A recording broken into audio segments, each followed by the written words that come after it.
بسم اللہ الرحمن الرحیم۔ السلام علیکم ناظرین، رمضان المبارک کے مقدس مہینے کے حوالے سے ایک اسپیشل ویلوگ لے کے آپ کی خدمت میں سورج صالح کا میزبان حاضر ہے۔ روزہ ایک ایسی زبردست عبادت ہے جو ہمیں ایک بڑی جنگ کے لیے تیار کرتا ہے۔ جی ہاں، آپ نے صحیح سنا، ایک بڑی جنگ۔ یہ کون سی جنگ ہے، کہاں لڑی جاتی ہے، علماء کرام کی باتوں کی روشنی میں ذرا جانتے ہیں۔ یہ جنگ شیطان کے خلاف لڑی جاتی ہے۔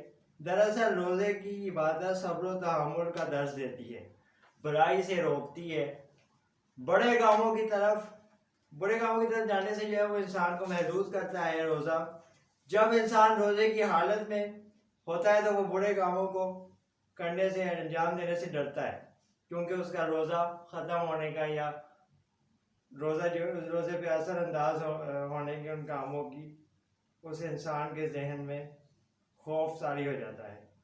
اس طرح انسان اپنے نفس پہ قابو پا لیتا ہے۔ روزہ انسان کو برائیوں سے روکنے میں مدد دیتا ہے، شیاطین کے خلاف بڑی لڑائی کرنے کے لیے انسان کو تیار کرتا ہے۔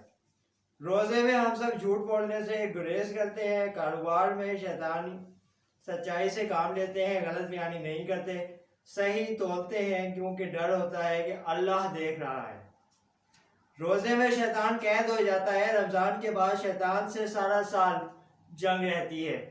ناظرین، بڑی خوبصورت چیز ہے کہ انسان روزہ رکھ کے اپنے اللہ کے تمام احکامات کو پورا کرنے کی سر توڑ کوششیں کرتا ہے، لیکن ہمیں چاہیے کہ رمضان اور مبارک کے بعد بقیہ 11 مہینے اس پریکٹس کو کنٹینیو کریں، نہ کہ جیسا کہ ہوتا ہے، افسوس کے ساتھ کہنا پڑتا ہے کہ ایک مہینہ ہم بڑے سچے اور اچھے مسلمان بن کے روزے کا احترام کر کے رمضان کا مہینہ گزارتے ہیں، باقی کے 11 مہینے میں تمام برائیاں جس سے روزے میں رکنے کا حکم ہے وہ دراصل سارا سال روکنے کا اس سے حکم دیا جاتا ہے۔